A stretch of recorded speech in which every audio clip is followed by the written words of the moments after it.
بسم اللہ الرحمن الرحیم۔ السلام علیکم، میں ہوں آپ کا ہوسٹ پروفیسر عبدالوحید شیخ۔ آج ماڈرن پولیٹیکل تھیریز کے سلسلے میں ہمارا ٹاپک ہے critical review of fascism, fascism کا تنقیدی جائزہ۔ فاشزم ایک تھیری نہیں ہے،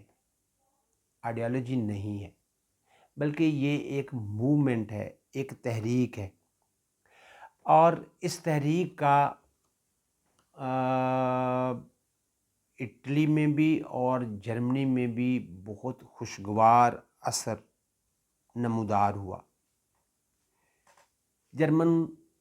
قوم شکست خوردہ تھی،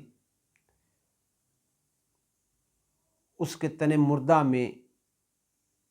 اس فاشزم نے تازہ روح جو ہے وہ پھونک دی۔ اٹلی اگرچہ اتحادیوں کا ساتھی تھا، لیکن وہ خود استحصال زدہ تھا۔ جنگ نے اس کو ورلڈ وار 1 میں اس کو بہت زیادہ نقصان پہنچا تھا،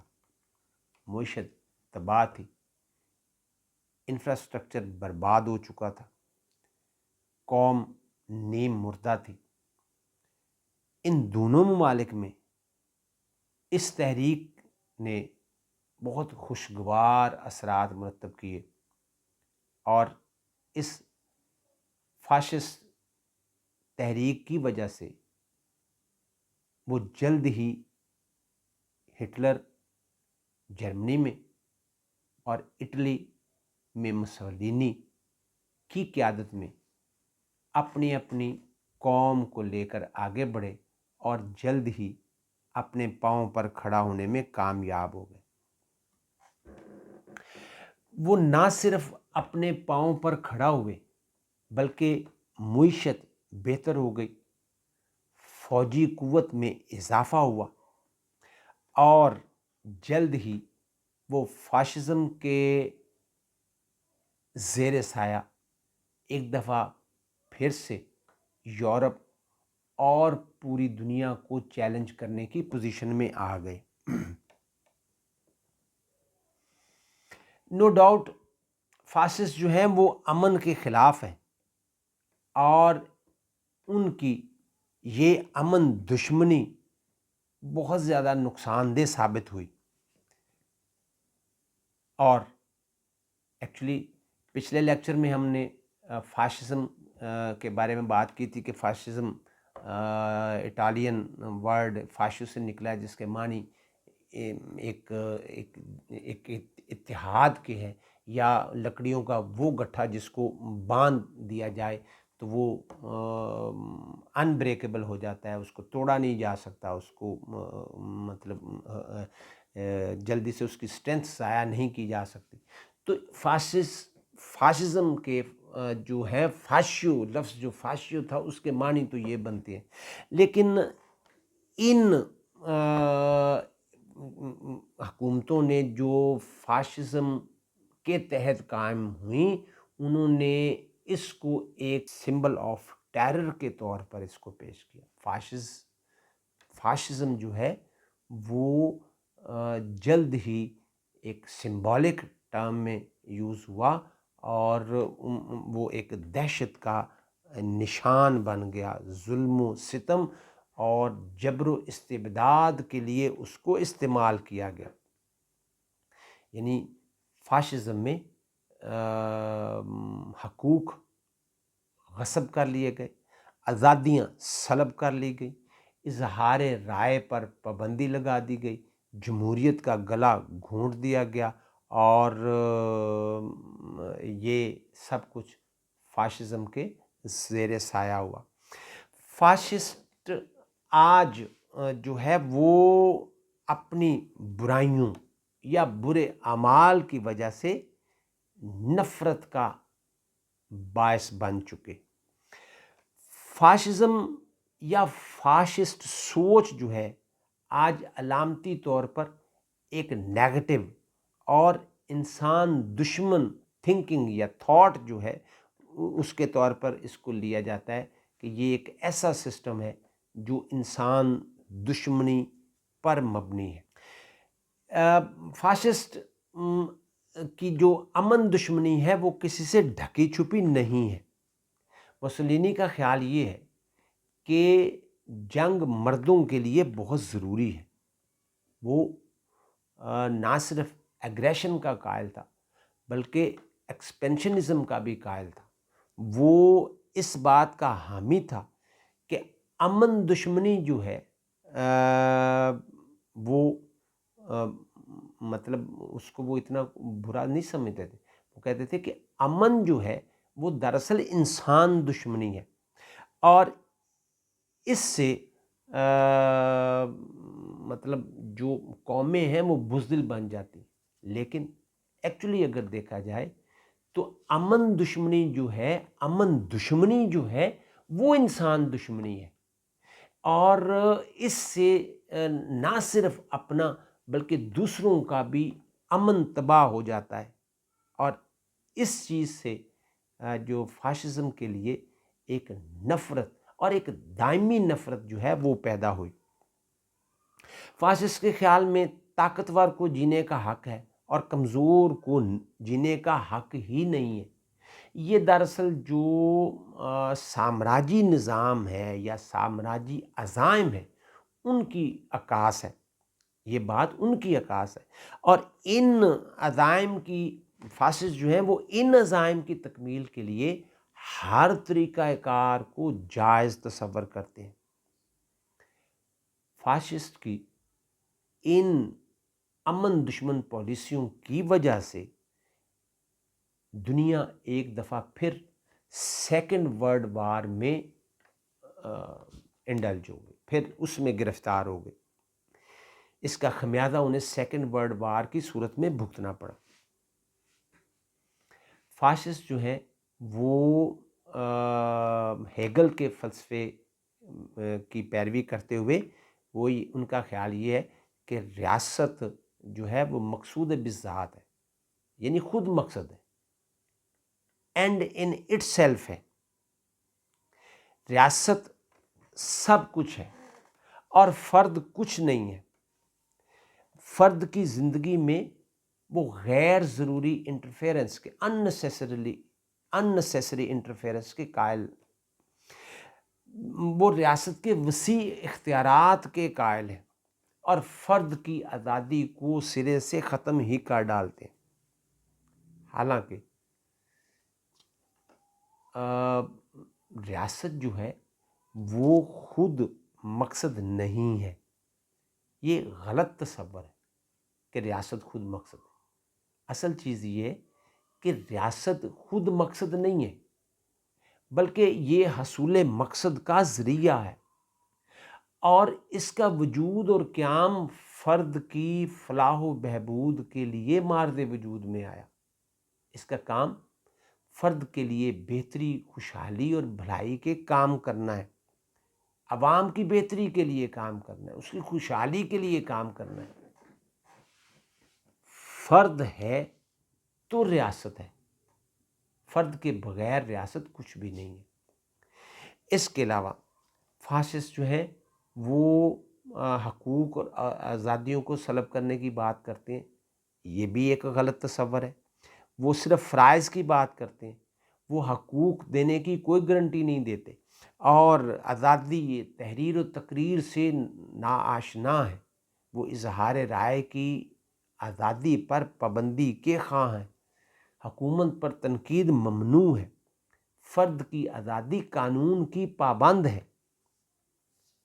وہ ظلم و ستم کا بازار گرم کرتے ہیں، مخالفین کو چن چن کر قتل کرتے ہیں، اور اپنے خلاف اٹھنے والی ہر آواز کو وہ خاموش کر دیتے ہیں۔ وہ تنقید برداشت نہیں کرتے، مخالفین کو قتل کر دیتے ہیں یا پابند سلاسل۔ یہ بات جو ہے اس نے فاشزم کے خلاف ایک نفرت جو ہے وہ پیدا کی۔ فاشسٹ تحریک جو ہے وہ ایکچولی ایک ان ڈیموکریٹک موومنٹ ہے، ان ڈیموکریٹک سسٹم ہے، بنیادی انسانی حقوق اور آزادیوں کا خاتمہ کر دیتی ہے۔ یہاں جو ڈیموکریٹک سسٹم ہے اس میں تو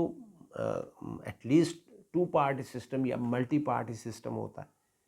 تو یہاں سنگل پارٹی سسٹم اور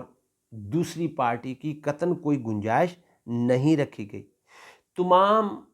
جو پارز ہیں وہ ایک پارٹی کے پاس، اور ایک پارٹی ہونے کے باوجود اس کو ایک شخص ہی لیڈ کرتا ہے، اور تمام اختیارات کا منبع سرچشمہ وہی شخص ہے، اور اس کی اطاعت جو ہے وہ لازم ہے، وہی پورے معاشرے، قوم اور عوام کو لیڈ کرنے کا حق رکھتا ہے۔ زندگی کا ہر شعبہ جو ہے وہ ریاست کی تحویل میں ہے۔ اسٹیٹ میں سے تمام جو ڈیموکریٹک ویلیوز ہیں ان کا خاتمہ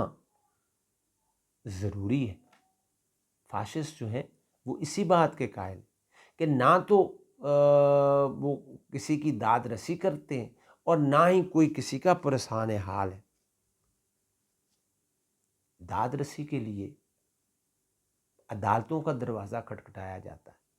تو عدالتیں جو ہیں وہ بھی فاشسٹ نظریات کے فروغ اور مخالفین کو کچلنے کا کام کر رہی، وہ بھی جو اوپر سے لیڈ آتی ہے اسی کو ہی انہوں نے فالو کرنا ہے۔ انصاف نام کی معاشرے میں کوئی چیز نہیں ہے، اور نہ ہی کوئی عوامی رائے کا احترام پایا جاتا ہے۔ فاشسٹ حکومت کے جو قوانین ہیں ان کے سامنے سب بے بس ہے، مکمل آمریت ہے، ٹوٹل ڈکٹیٹرشپ، اور اس میں عوام پر یہ لازم ہے، عوام پابند ہیں اس بات کے کہ وہ اس ڈکٹیٹر کی اندھا دھند تقلید کریں، جو وہ کہتا ہے اس کی ہاں میں ہاں ملائیں، اس پر تنقید نہیں ہو سکتی، اس کے سامنے آواز بلند نہیں کی جا سکتی، اپنے حق اور آزادی کی بات ممنوع ہے۔ اس کے علاوہ جو فاشسٹ ہیں وہ سپر ریس ہونے کے بھی دعوے دار ہیں، نسلی تفاخر کے قائل ہیں، نسلی برتری اور تفریق کے سپورٹر ہیں۔ ان کے خیال کے مطابق تمام نسلیں اور قومیں برابر نہیں ہیں۔ فاشسٹ کے خیال کے مطابق کچھ قومیں جو ہیں وہ حکومت کرنے کے لیے پیدا ہوئی ہیں یا آئی ہیں، اور کچھ جو کمزور ہیں ان کا کام صرف اوبے کرنا ہے، اطاعت کرنا ہے، وہ ان کا کام صرف حکم کی پابندی کرنا ہے۔ ہٹلر جو ہے وہ آریہ قوم کو سپر ریس قرار دیتا ہے، اعلیٰ ترین نسل قرار دیتا ہے، جو دوسرے علاقوں پر قبضہ کرنے، غلبہ حاصل کرنے اور دوسروں پر حکومت قائم کرنے کے لیے آئے ہیں۔ فاشسٹ کے نزدیک اصولوں کی کوئی حیثیت نہیں ہے، اصولوں کی پابندی لازم نہیں ہے، اصل اصول وہ ہیں جو وہ خود طے کریں، وہ اس کے علاوہ کسی اصول کے پابند نہیں ہیں۔ وہ میکیاولی کے جو طریقہ حکمرانی ہے اس کے قائل ہیں، اور میکیاولی جو ہے وہ حکومت کرنے کے لیے ہر جائز و ناجائز طریقہ اور ہر غیر اخلاقی اقدام کرنے کو جائز تصور کرتا ہے، اور اس کے لیے حصول اقتدار کے لیے اور اقتدار کو دوام بخشنے کے لیے ہر حربہ، ہر طریقہ استعمال کرنا جائز ہے۔ اس طرح فاشسٹ جو ہیں اس بے اصولی کی وجہ سے معاشرے میں جو اخلاقی بگاڑ پیدا ہوتا ہے اور اقدار و روایات بے معنی ہو کر رہ جاتی ہیں۔ لیکن فاشسٹ ان باتوں پر یقین نہیں رکھتے، وہ اتحاد اور تعاون پر تو یقین رکھتے ہیں، لیکن مساوات اور اخوت ان کی ڈکشنری میں نہیں ہے۔ وہ طاقت کے قائل ہیں اور کمزور پر حکومت کرنا اپنا حق سمجھتے ہیں۔ مسولینی کے دور اقتدار میں مخصوص طبقہ جو تھا اس کو مکمل تحفظ حاصل تھا، لیکن آن دا ادر ہینڈ جو عام شہری تھا وہ ظلم و ستم اور جبر و استبداد کا شکار تھا، وہ ظلم و تشدد کا شکار تھا۔ فاشزم نے یورپ میں حیرت انگیز طریقے سے ترقی کی، مگر نتیجہ اگرچہ ان کی حالت جو ہے وہ بہتر ہو گئی، معاشی طور پر بہتر ہو گئے، فوجی طور پر بہتر ہو گئے، ترقی، خوشحالی، بہتری، بھلائی کے معاملات ہو گئے، ایک ترقی کی نئی راہیں جو ہیں وہ کھل گئیں، لیکن اس ترقی کا دیر پا اثرات ان قوموں پر نہیں ٹھہر سکے، اور ان کی جو ایگریشن کی پالیسی تھی اور ایکسپینشنزم کی جو پالیسی تھی اس کی وجہ سے نتیجہ جو ہے وہ جلد ہی ورلڈ وار 2 کی شکل میں نکلا، اور اس طویل جنگ سے ایک دفعہ پھر نہ صرف یورپ بلکہ پوری دنیا کا امن جو ہے وہ تہہ و بالا ہو گیا، اور اس سے بے پناہ جانی اور مالی نقصان بھی ہوا۔ اس سے نہ صرف ان ممالک کی یعنی جرمنی اور اٹلی کی بلکہ جو جنگ کے دوسرے پارٹنرز تھے ان کی بھی جو معاشی حالت تھی وہ تباہی اور بربادی کا شکار ہو گئی۔ نہ صرف یورپ بلکہ پوری دنیا کی معیشت پر اس کے منفی اثرات برآمد ہوئے، اور نتیجہ کیا نکلا؟ تباہی، بربادی، مہنگائی اور بدحالی۔ فاشسٹ نے مزدوروں کی بہتری کا نعرہ بھی لگایا اور مزدوروں کو اپنے ساتھ ملانے کے لیے نیشنل سوشلزم یا سوشلزم کا لفظ بھی استعمال کیا، اس کا نعرہ بھی لگایا۔ عملاً جو فاشسٹ تھے وہ سرمایہ دار طبقہ کے اعلی کار تھے، ان کو غریبوں سے، مزدوروں سے کوئی ہمدردی نہیں تھی۔ انہوں نے جو لیبر کلاس کے انٹرسٹ تھے ان کو پس پش ڈال دیا، ان کو وہ چونکہ بورژوائی طبقہ کے حامی تھے، سپورٹر تھے، اعلی کار تھے، تو وہ مزدوروں، کسانوں اور غریبوں کے حامی کیسے ہو سکتے تھے؟ انہوں نے ان کا استحصال کیا، ٹریڈ یونینز پر پابندی لگائی، ان کی سرگرمیوں پر پابندی لگائی، ہڑتالوں پر پابندی لگائی، اور اس طرح سے ان کا راستہ بند کیا، ان کا ہر طرح سے استحصال کیا گیا، ان سے زیادہ محنت لی گئی اور اس کا کم سے کم معاوضہ دیا گیا، جس سے فاشزم اور فاشسٹ حکومت کے خلاف ایک نفرت جو ہے وہ پیدا ہوتی چلی گئی، اور بالآخر وہ اس سے یعنی فاشسٹ حکومت اس سے محفوظ نہ رہ سکی۔ فاشسٹ کا جو معاشی پروگرام تھا یا طریقہ کار جو تھا وہ بالآخر ناکامی کا شکار ہوا، چنانچہ الٹیمیٹلی اٹلی میں بھی اور جرمنی میں بھی بے روزگاری ہوئی، معاشی بدحالی ہوئی، کرنسی جو تھی وہ ڈی ویلیو ہوئی، جس نے معیشت کی بنیادیں جو ہیں وہ ہلا دی۔ اگرچہ سٹارٹ میں ان دا بگننگ جو اٹلی میں بھی اور جرمنی میں بھی عوام ان دونوں لیڈرز کے، ہٹلر اور جرمنی کے مداح تھے، اس کے ہم نوا تھے، ان کی کیرسمیٹک جو لیڈرشپ تھی اس کی وجہ سے وہ ان کے دل دادا تھے، اور اس کے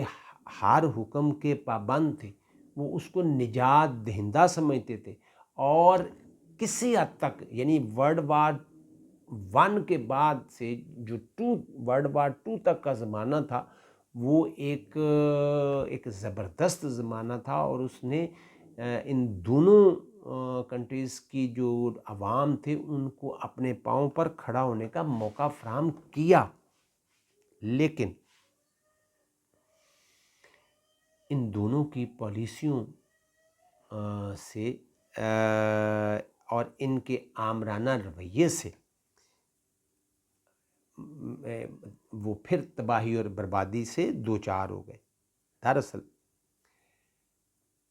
فاشزم جو ہے وہ سرے سے ایک پریکٹیکل تھیوری ہے ہی نہیں، اس میں کوئی اپنے نظریات تو ان کے تھے ہی نہیں، اور انہیں جو کچھ بھی لیا ہوا تھا وہ بورو کیا ہوا تھا، وہ جو ان کو بہتر لگتا تھا وہ لے لیتے تھے، اور وہ اگر یہ کہا جائے تو یہ کسی حد تک درست ہوگا یا یہ کہنا غلط نہیں ہوگا کہ ان کا جو سسٹم تھا وہ چوں کا مربع تھا، اور اس میں وہ ایک مختلف افکار اور نظریات کو اکٹھا کر کے ایک نظام بنانے کی کوشش کی گئی تھی جو ایک ملغوبہ تھا، جس میں کوئی چیز سرے سے کوئی سسٹمیٹک چیز جو ہے وہ ہمیں نظر نہیں آتی تھی۔ ان کے جو نظریات تھے وہ ہمیں متضاد اور مستعار نظریات تھے، وہ کچھ چیزیں پلیٹو سے لے رہے ہیں، کوئی چیزیں جو ہے وہ